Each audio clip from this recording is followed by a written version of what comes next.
right, so it looks like just about everybody is in. My name is Maggie. I am from PBA Galleries, and I'm happy to introduce our speakers for today. Ivan Briggs, the Director of Comics at PBA Galleries, and Molly Dedmond, who will be chatting with him today about all things pre-code and horror comics. We'll be talking for about half an hour in conversation, and at any time during that point, feel free to leave a question in the chat or send it to me directly in the chat, and we'll have a Q&A period after they finish their conversation when we can sort of open up the floor, and you're welcome to ask anything you like about comics. So Ivan and Molly, I'll turn the floor over to you, and thanks to all of you who've joined us today for what should be an exciting and interesting conversation. Thank you, Maggie, and thanks, Ivan, for joining me today. Thank you, Molly, and thank you, Maggie. I can't promise that it will be exciting and entertaining, as you said, but we'll do our best to be. All right. So have you always loved comics, or is this like a newer interest of yours, or? I've been a comic book guy my entire life. Yeah, I've always been a comic book guy, just as long as I can remember. My dad is one of the first generation of kids to read comic books. And when I was young, that's one of the things we bonded over. So I would ask him, and he would tell me these really interesting stories about the effect that comic books had on him as a kid. He remembered seeing the first Superman comic, which is Action Comics #1, 1938. And he must have been 4 or 5 years old, little kid living in Texas. And he saw it in a newsstand. And he described it, seeing, this man in a costume lifting a car over his head and smashing it. And to him, it was just, he'd never seen anything like it, and it blew his mind. And he just had to have that comic book. And of course, all of his comic books are long gone now. Like so many people, when he went to the army, he came back, and my grandma, his mom, had thrown them all away. So, I'm not independently wealthy, but that's just how it was. And then my dad got back into comic books after he set up his law practice in San Francisco. He met this fellow named Gary Arlington. And Maggie, I believe you have a photo of Gary. So Gary opened what some call the first comic book shop in America. And there were other shops, the Cherokee Bookshop and certain others that may have preceded Gary, but certainly one of the first. And my dad went to Gary's shop, became friends with Gary, gave Gary legal advice, and Gary loaded him up with comic books. And so my dad would just bring these things home. Now, my dad didn't have a collector's mentality. He would just read these things and give them to me and my sister. And it really altered my view of things, his comic books. I mean, everything from Robert Crumb to The Amazing Spider-Man, and everything in between. Mad Magazine. My dad was very ecumenical in his tastes, so that kind of passed on to me. Excellent. Do you have, similar to your dad seeing that first Superman comic, do you have a comic that really stands out for you? There are a lot of comic books. There's one in particular I remember from when I was a kid. It was one that my dad got from Gary Arlington's shop. Gary was a really big fan and supporter of underground comic books. And undergrounds are interesting in that, in some ways, I consider them to be an inheritor of the tradition of pre-code comics. Just, kind of anything goes, really imaginative and lewd and sometimes violent, kind of these unruly comic books. So my dad had this comic book called San Francisco Comic Book #3. It's got a Robert Crumb wraparound cover, and I must have been, I think it came out in '72, so I was a little kid. I mean, I shouldn't have been reading stuff like that. I was probably 4 or 5 years old, but I was just the right age to be captivated by the imagery. This hippie kind of mesmerizing some little blonde gal, and kind of in the background, her parents are flipping their lids. And I would just stare at that for so long.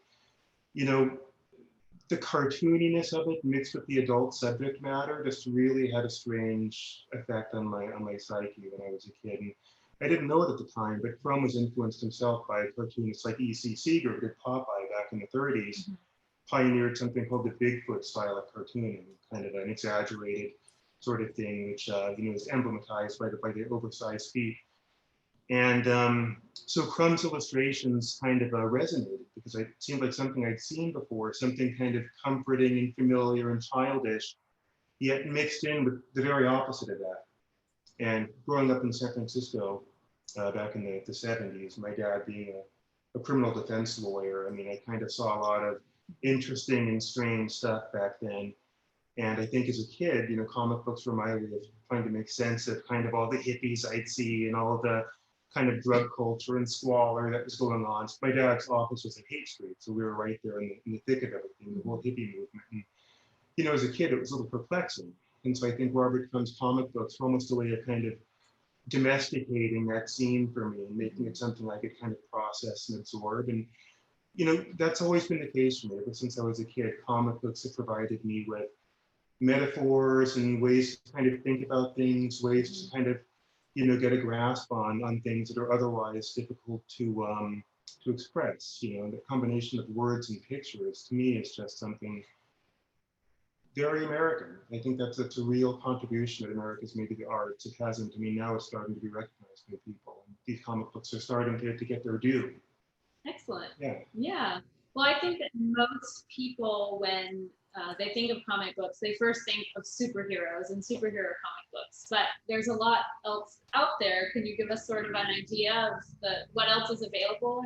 Yeah, not just yeah. Well, no, superheroes? you know, superheroes, that's a big thing. Mhm. And comic books are just the medium's really good for depicting scenarios that can't easily be depicted otherwise. Of course, now we've got CGC in movies, so you can do all manner of fantastic things, but you know, back then there wasn't special effects technology. Most magazines, newspapers were in black and white, and here you get this flash of color. Really, anything you could think about, anything you could conceive of, if you had a pen in your hand and you were an artist, you could depict it. Mm-hmm. So comic books were the only place you could see these wild things, and superheroes just seemed to be the ideal subject matter for that. But yeah, no, you had all manner of different categories. You had humor comic books, everything from Archie comics to funny animals. You had war comic books, and World War II. That was a really big time for comic books. You know, kind of in the early 40s, 1940 or so, there were some concerns from parents and educators and social critics that comic books were, you know, this subliterate category that was drawing kids' attention away from real books and, you know, the arts and things that were instructive and good for them. And just this real, and I think a lot of it had to do with the fact that comic books were the first real American youth medium, kind of created by young people for young people, years before rock and roll and things like that. And I think parents had a real problem, some of them, with the idea of this outside influence that was capturing the kids' imagination so much. So in 1940, this chap named Sterling North wrote an article in the New York Daily News, I believe it was, just lambasting comic books as, you know, trashed in the sewers of New York and everything. And it had a real influence. It was picked up by, I think, 30 or 40 different newspapers and kind of became widespread. And it seemed like what happened in 1954, 55 with the Comics Code was in danger of happening as early as 1940. And then America gets involved in the war. And you get Captain America and Superman, all the heroes getting involved. And comic books all of a sudden seem patriotic. They seemed like they were supporting the American way. And so all those objections kind of just simmered in the background. And so like I say, getting back to the genres, we had romance comic books that were big, Western comics, cowboy comics. You'd even have like animal comics where, you know, the cowboys' horses would kind of have their own, you know, Roy Rogers had a comic book, and then Trigger had one, and the Lone Ranger had a comic, and Silver had one. So there was something for everyone, something for every age group. The publishers were always chasing after the next trend. And so, you know, sooner or later, horror comics came along. Yeah, well, and you spoke about the concern that people had about the content of the comic books, especially parents. And so can you talk about the institution of the code and how that changed comic books? Well, so in order to understand that, you'd have to first understand horror comics themselves. So what happened is you had this fellow named Matt Staines, who was a publisher. And he was really the first guy, they say, to create the comic book form. He took some newspaper comics, frequent comics, and had them kind of saddle stitched and everything, glossy cover put on them, and distributed these things for free, and found that people would grab them very quickly. So what's going to happen if I put a 10-cent price sticker on it? And he found that kids would pay money for these things. And so the American comic book was born. And again, there are antecedents going back as far as the 1840s, I think, so the first, so-called comic book. But as far as what we recognize as a modern American comic book, that was started by Max Gaines. So he was partners with this chap, not to get too into the details here, but his business partner was Jack Leibowitz. And he sold his company out to Leibowitz, I believe, in 1944, started his own company, which he called EC Comics, which variously stood for Entertainment Comics or Educational Comics. And his comics were squeaky clean, with picture stories from the Bible, picture stories from American history, Happy Houlihan's, kind of, funny animal type stuff, that and slat. And the comics were stinky. Kids didn't want these things. They were boring. They were kind of an adult's version of what, a comic book was all about. And he missed it by a mile.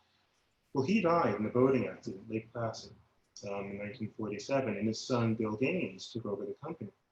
Bill was a teacher, no interest in comics. In fact, he disliked the idea of carrying on his dad's business because his own personal relationship with his dad was so fraught. His dad belittled him, demeaned him, told him he'd never amount to anything, and taking over the company just seemed like an opportunity to kind of have a public failure at something his dad didn't have any confidence that he could handle. So he took it over reluctantly and just seemed to treat it as kind of a game or a plaything. He didn't take it very seriously. And that was his salvation, because he decided, something, I'm just going to put up comic books that I would like to read. Exciting things, So he got into crime comic books, and it was derivative of the crime comic books that came before. And then he thought, something, I used to love these radio programs when I was young, the kind of, the witching hour, whatever they were, these kind of horror and mystery programs. I'm going to try that in comic book form. Now, there are people who had tried that before. Avon got a comic book in 1947, I believe it was, Eerie Comics #1. And ACG, the American Comics Group, followed up with Adventures into the Unknown in 1948, first continuing horror comic book, but those didn't really make much of a splash. Now, Bill Gaines came along with his partner Al Feldstein, you can see in the picture there, and they put out their books. Now, they had the best artists in the business, and they let these guys have free rein to kind of develop their own styles, do their own thing. Before that, a lot of publishers would insist upon the artists following a certain kind of house style, not really deviating from that. And Bill Gaines wanted his artists to express themselves, to be themselves, to have their own style, and he promoted them with biographies of the artists, and he let them sign their names. He started a fan club and kind of invited the readers to kind of get involved. And it became kind of a phenomenon. No one had done this before, and it really caught on. So horror comics just exploded, and everyone began trying to copy and imitate what DC did, but they couldn't really compete in the level of quality. So what they did was they tried to compete in the level of gore and a lot of really wild, and some would say distasteful imagery that really brought back all of the objections that parents had had back in 1940, with the vengeance. So what happened is this fellow named Frederick Worthing, who was a doctor, a psychiatrist in New York City, he had a clinic and he treated a lot of kids, disadvantaged kids. And what he discovered in his therapy sessions with these kids was that all of these kids, he said, were telling him about the comic books that they read. And he got the impression that these comic books were kind of putting them up to deviltry and kind of monkeying with their minds and creating juvenile delinquents and, violent kids. Kind of like, parents today might feel about video games, Grand Theft Auto and stuff. And I could talk about that because my kids, they love those games. And sometimes I feel like Dr. Wortham myself. But so what happened is Wortham wrote this book. I got a copy here, Seduction of the Innocent. And in this book, he advanced his theory that comic books were causing kids to become delinquents. And the book really caught the public's fancy. And so it kind of led to increased scrutiny on these comic books. In 1954, the Senate subcommittee to investigate juvenile delinquency called Wortham, I guess Wortham volunteered to be there, really insisted on being there. And he spoke about comics. He spoke with passion, he spoke with eloquence, he was credentialed, and his words had a lot of impact. And so what happened is Bill Gaines, who we spoke of, the publisher, he wanted to defend his comics. He was very proud of his line of comic books. So he appeared before the Senate subcommittee hearing. And so what happened is, Bill was dieting back then. And as an aid to his diet, he was taking these dexedrine pills. It's basically, I think, speed, right? So what happened is he took his pill early in the morning, kind of thinking he would testify. And his testimony was switched to later in the day. And by then, the dexedrine had worn off. And he was kind of this limp dish rag. And these guys are coming at him with all these questions, and he couldn't really find the answers. And he's kind of sweating and he's getting nervous. And he just looked like the parody of a, sleazy New York publisher kind of being evasive. So what happened is Senator S.T. Skiphover, who was in charge of the investigation, held up this comic book, Crime Suspense Stories, number 22, and said, well, Mr. Gaines, do you think that this cover is in good taste? And Bill Gaines said, well, I think it is in good taste for the cover of a children's comic book. And the senator says, well, you can see there's a lady, her head's been severed, man's holding a bloody axe, and her body is in the background here. How is that in good taste? And Bill Gaines said, well, if the guy were holding her head higher so the bloody neck stump could be seen, and if the corpse were moved over so you could see the bloody neck stump, then maybe that would be pushing a little bit. And so the people watching at home, they just did not understand Bill Gaines' reasoning. He sounded like a ghoul to them. It was really bad. It was a public relations nightmare. So that kind of led the publishers to decide, look, before the government steps in and censors us, we'd better take care of this problem ourselves. And they came up with the Comics Code Association. The Comics Code insignia, it wasn't required, it was voluntary, but essentially if the Comics Code insignia did not appear on the comic book, distributors would not handle it. They wouldn't accept the comic books, retailers would not display them. So it was kind of a de facto form of censorship. And overnight, the comic book industry just imploded. So many of the publishers went out of business, the comics were cleaned up. You couldn't really feature violence or any kind of adult content. All the kind of sexual innuendos and things that made the comic book so spicy just went away overnight. And the comic books became pretty insipid after that for a number of years. Yeah. Do you have, for you personally, sort of a holy grail of a pre-code comic book that you haven't seen that you would love to find one day? Wow, that's a good question.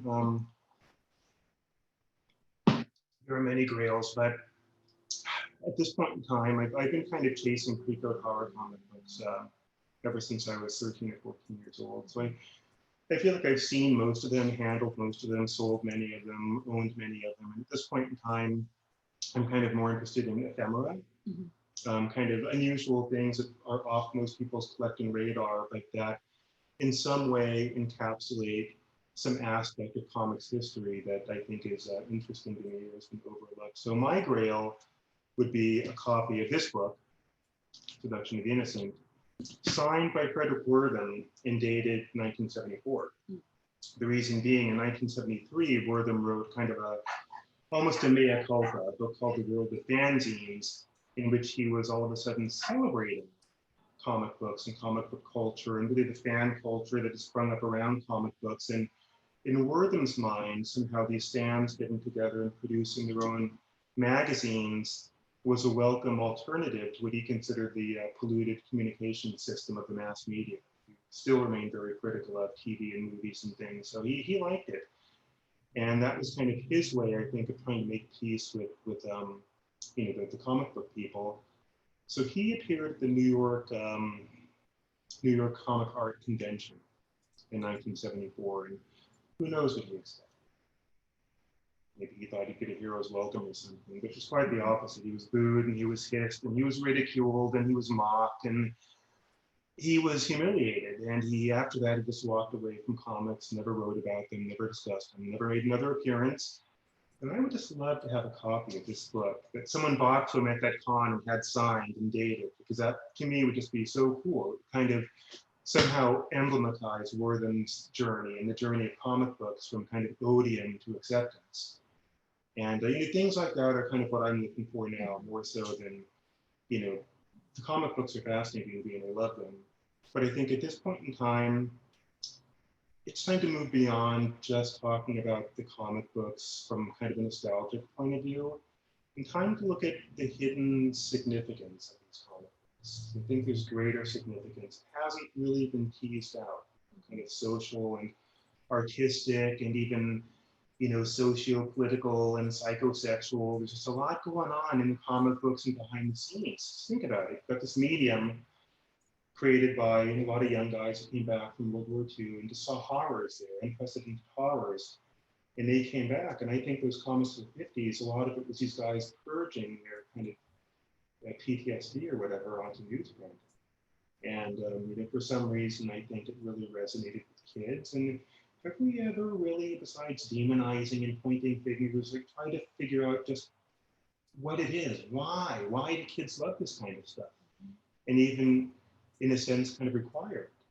You know, even looking at Bruno Bettelheim and this kind of investigations of the meanings of fairy tales, which, you know, the Grimms they are very grim, those fairy tales, Hansel and Gretel, kind of cannibalism and everything else. Yeah. And it seems like that's just baked into kiddie culture, if you will. And I'd like to, I'm trying to look at the reasons for that. And I think that's kind of the direction I'd like to see comic book scholarship go in the 21st century. Excellent. Yeah. Do you have a personal favorite comic for nostalgic purposes? You know, I do, and it's embarrassing to even talk about because it wouldn't necessarily be, you know, the best comic book or some brilliant EC comic book that I read when I was 14 or some comic I read last year. It's probably going to be something from when I was a kid. And I just got roped in. And the things that drew me in when I was a kid are different from things that draw me in now to a certain extent, but some of it is the same. So yeah, I had this comic book when I was a kid. It's one of the ones my dad brought home. What if the Avengers had never been? And I loved that comic. I just read the thing over and over again. And what I liked about it was kind of an alternate universe based on this fake universe of Marvel Comics. You know, when you're a kid, it's almost real. So the idea of having kind of a book that's a commentary upon the book that you're familiar with, but departs from it at a certain point. Well, you know, what would have happened if Thor had done this instead of doing this? And kind of, it changes everything. Just the idea of worlds within worlds, you know, as far as your imagination can take you, you can go there. I like that. And, you know, again, in this comic book, I was maybe 10 years old or so.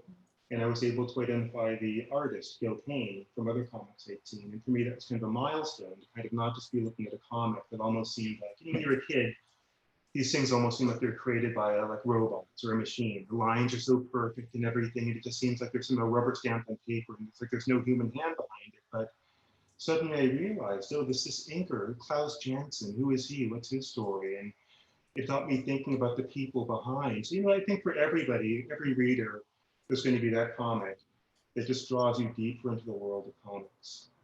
You know, but I think ultimately for me, what comics are all about, it's not just the artwork or the stories or the history. It's something as simple as, you know, me and a friend of mine were talking about it yesterday. He was telling me, you know, what gets me about the comic books, it's not just, I don't even have to read them. I just have to see a comic book out of the corner of my eye across the room, and I see the grid of the panels, and I see the colors, and you get that wafted newsprint odor, and those crazy color dots, you know, that kind of, and all of that kind of did the ads, crazy ads for X-ray specs and sea monkeys, and just a whole weird penny ante economy based around comic books that you wouldn't really find anywhere else. The letter columns and stuff, just to suck you in. If you're a kid, you could spend half an hour reading some little Johnson Smith ad, like, you know, 0.5, you know, font or something. You ruin your eyes reading about these things you could order from a comic book. But if you're the right age and you get into it, it's almost like some crazy drug that just changes your mind, you know, and you crave more of it. It's in a strange way. And it's still the same today for me. Yeah. I've never gotten over it. So if there's somebody who's new to collecting comics who doesn't have this background, do you have any advice for someone who's seeking something? What should they look for? What should they, you know, what should they go after? I would say best advice is to collect what you like. If you don't do that, you're wasting your time. I would not encourage people to get into comic books as an investment. It turns out they're a wonderful investment, but to me, that the fun of comic books is just beyond the investment quality. And I think if you can allow yourself to be seduced by this art form, if you can develop a sensitivity to the combination of words and pictures, just dive into it and read these things indiscriminately. It doesn't really matter what you're reading. It could be an Archie comic book. It could be something by Alan Moore that's very literary. But, you know, once you get seduced by the art form, it's almost like exercise. You know, it's just, I think the very act of doing it somehow is stimulating for some part of the imagination, some part of the mind that doesn't really get the same workout from anything else. Mm-hmm. And I would encourage people just to jump in and find out what your particular tastes are. Excellent. Okay. So I think we're sort of nearing the end of our time and dive into questions, but I'm wondering if you can talk briefly in terms of collecting about slabbing and grading. Yeah, so you know, the whole slabbing thing started because you get people who sell comic books. Not everyone really knows what they're doing. Not everyone's good at grading. Some people know the material well, but they're not good at grading. Mm-hmm. Some people don't have the patience to kind of count pages or make sure that all the coupons haven't been clipped or whatever. Mm-hmm. And, you know, everyone's got different standards. So CGC sprung up in, I guess, 2000 or thereabouts. And what they do is they grade your comic books for you, and they encapsulate them in these holders. You see, you've got the grade here, and it's you know, afforded some protection by the plastic, the lucite holder there. And that way you can buy comic books from, you know, somebody in eBay or an auction house or somebody on Facebook or whatever, and you more or less know what you're getting. So that's how that sprung up. And of course, like anything else related to comic books, you know, comic books are very fetishistic somehow. It's any form of collectible is. But so what happens is you get people now who they buy these things almost like they're buying a slab more so than the comic. And you know, that's cool too, whatever floats your boat. But you know, you get it if this slab has a scratch or a crack or a little chip or something, people are paying less now, and that's cool. That's cool, I guess, but it's not really what turns me on about comic books. I would say, yeah, have your comic books slabbed. If you're going to sell them, you'll get more money that way.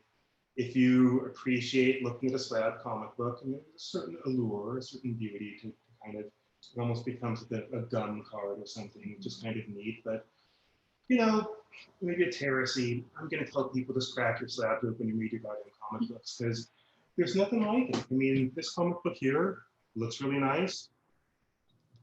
There's a wonderful story in here by Dick Briefer. It's just one of the best stories this guy I've ever read, featuring this Frankenstein monster and some strange kind of love affair he finds himself involved. It's very taut. This woman, he falls in love with her corpse. He himself is a corpse, and I guess he steals it from the mortuary, and he kind of puts it in a chair in his home, and he tries to relate to this man and wife. And you know, when her body begins to decay, he just gets so crestfallen. And kind of there's this expression on his face that Dick Briefer draws that it's perverse and it's unseemly, but there's also just this weird air of kind of sadness and melancholy that you're not really expecting to find in a comic book like this. And it's just, you'll never see these things if you're only looking at the slab comic book. So, you know, to me, it's kind of a mixed blessing. Yes, comic books circulate with greater appeal, and people can buy them without a concern about damage. But I feel like we're in danger of losing a certain kind of a readership authority that collectors once had. I mean, they knew their comic books inside and out.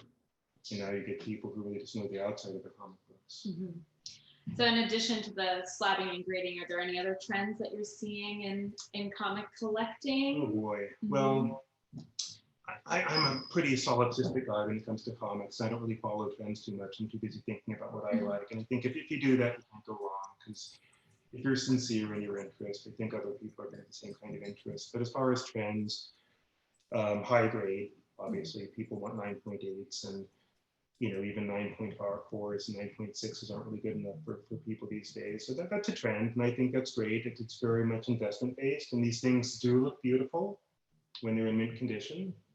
I love them too, but I'm also seeing more people as the prices just get higher and higher. They're kind of getting priced out of it. Mm-hmm.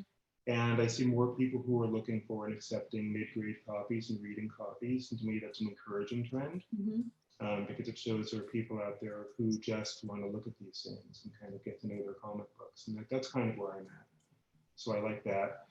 I think there are more people who are developing an interest in comic-related ephemera, kind of overlooked categories. So I know a guy, for instance, who collects old comic books that have been defaced by children.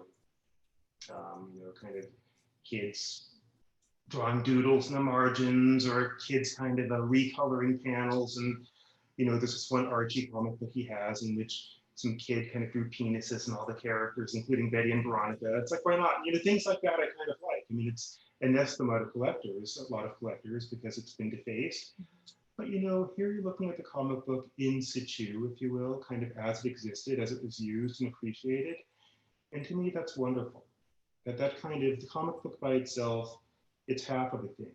And when you mix it with the reader's imagination, then it becomes something else. It's like taking nitro and glycerin and putting them together, and it's just boom. And that's what I like to see. So what I would probably collect if I were looking for something new to collect would be original comic art by non-professionals.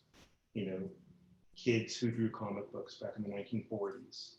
And you find some yellow and old paper with pictures of Superman. I love things like that. And things like that are as rare as any comic book, but people aren't really looking for them. So that's the kind of stuff I would encourage people to go out and try to find. Things that are kind of emblems of how comic books interacted with the greater culture at large. So what I collect, and we've seen some here, are old photographs relating to comic books. And again, I love that because you're seeing the comic books as they were interacting with the culture. Who was reading them, what were they doing, what was going on in the background. And you look at a couple pictures, it's cool. You look at hundreds of these pictures, it almost forms, kind of a what if reality, kind of an alternate reality where everyone's got a comic book in their hands, and you kind of see what's common, the comic book, and then you look and see kind of what else is going on, all the background stuff. And it really gives you an interesting sense of what it was like to be alive back then. And kind of, to me, it informs your comic book reading in a way that nothing else really does. So I would encourage people to kind of go off the beaten path a little bit. Kind of try to find some weird little niche that nobody else is occupying, and see what you can do with it. Excellent. Well, that's a good call to action there. So Maggie, I don't know if we have any audience questions that Ivan wants to entertain. I think we put them all to sleep. Oh, we did. We had some, and Ivan, by God, you just answered them all already. So thanks for making my job a little easier. There is one question left in the chat that you've addressed a little bit, but not so much specifically. But how do you go about finding original comic art? Where do you look for it? Where does it come from? I'm guessing that's not an easy question for you, but thought I'd toss it out anyway. Original comic art by professional cartoonists. It's not difficult to find. There are dealers out there, and I suppose I could name some of their names, but I won't. But anybody who's looking for the stuff and doesn't know where to find it, send me an email. I can point to some good people. And of course, we get that stuff from time to time, and there are other auction houses. But the original comic art, it's fantastic, but that's at the very apex. That's kind of the apex predator of the comics world. And the prices for some of that stuff, it's just gone wacky. And I love to see it. I had some nice original art pieces, back when I was younger, and I let those things go. And I could never compete for those pieces again.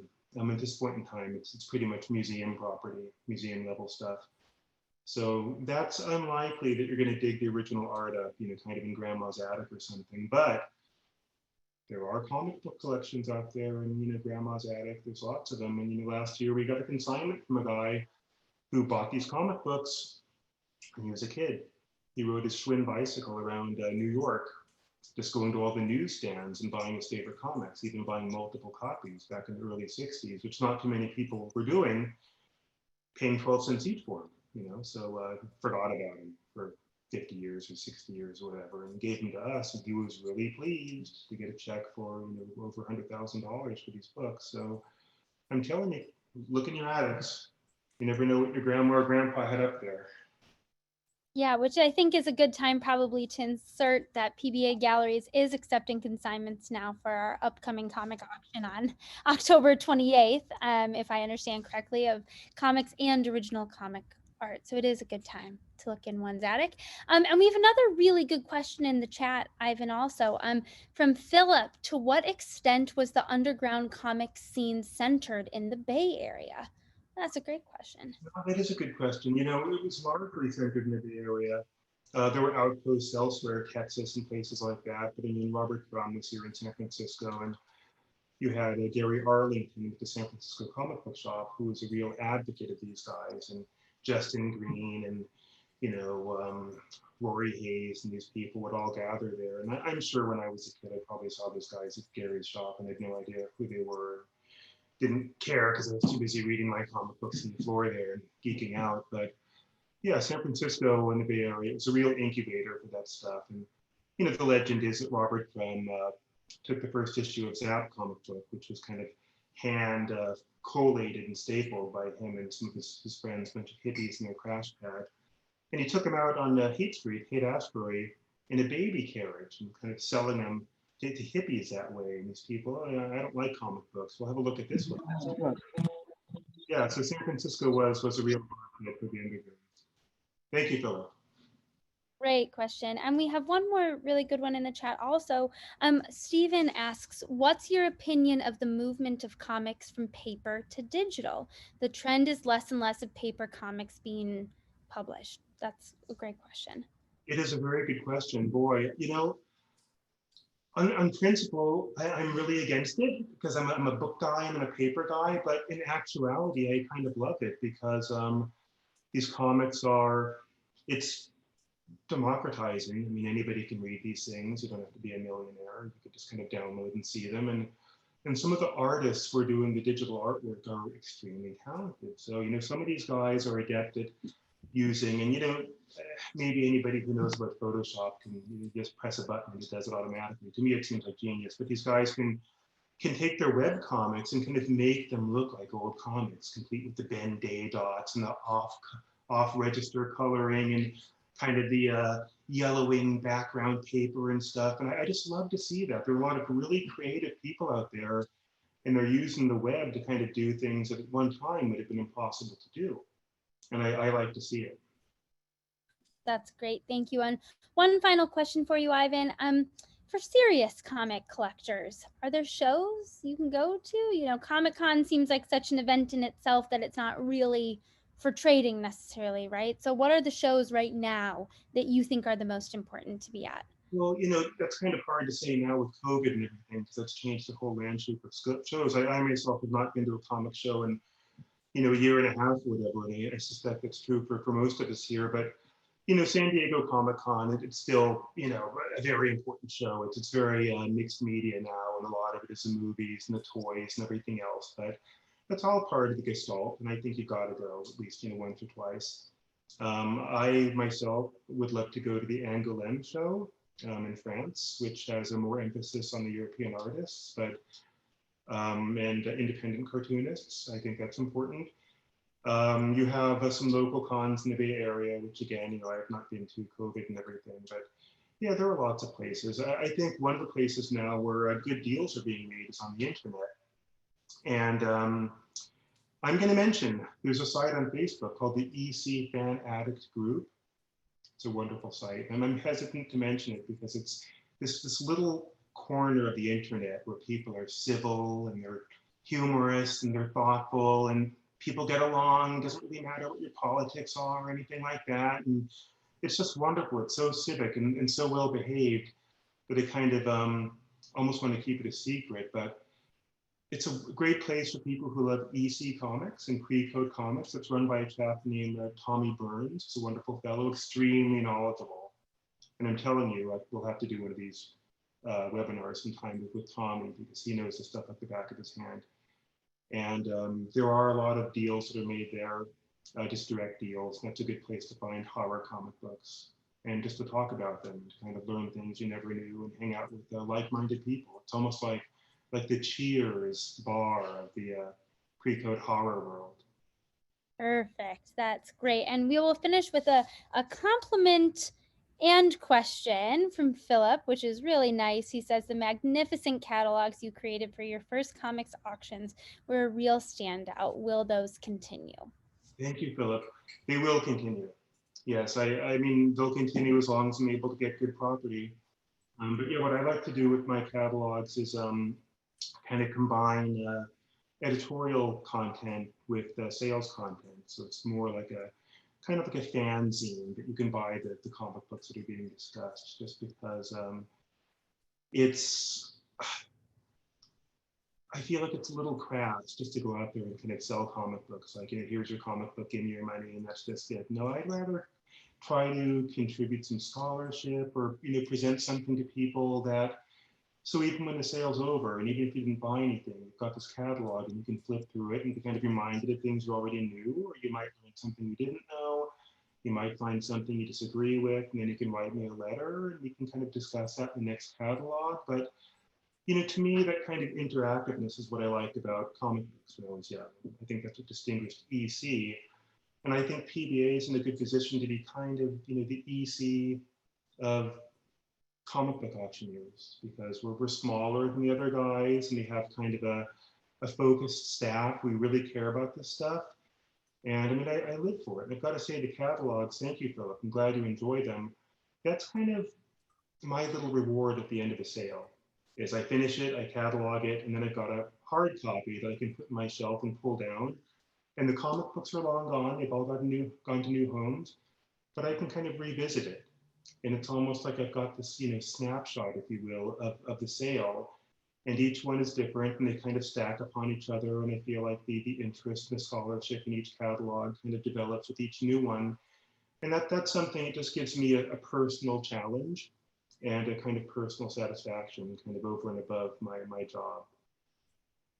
Perfect. Well, thank you so much, Ivan. And thank you to you also, Molly, for such a well-rounded conversation. We're looking forward to the next comic sale in October. Oh my gosh. And John has a great little comment here in the chat too for everybody who's able to open it up and read it. Thank you to all of you who've joined us just to talk about comics.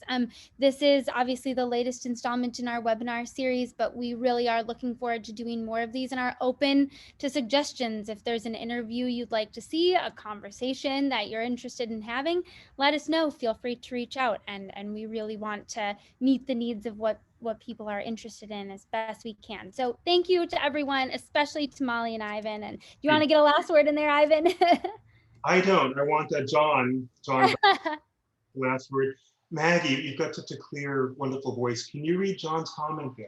Yes, absolutely. John says, and this is in reference to the Facebook group, don't you find it a little ironic that the EC Fan Addict Facebook group is so civil and well-behaved, and yet those pre-code horror comics were supposed to turn us all into maniacs? I love it. Thank you, John. That's perfect. That's the best way to go out here. Dr. What's his name? Wortham? Dr. Wortham. He missed the boat. Missed the boat there. All right. Well, thank you, everybody. Have a great rest of your day. And hopefully we'll see y'all soon. Thanks, everyone.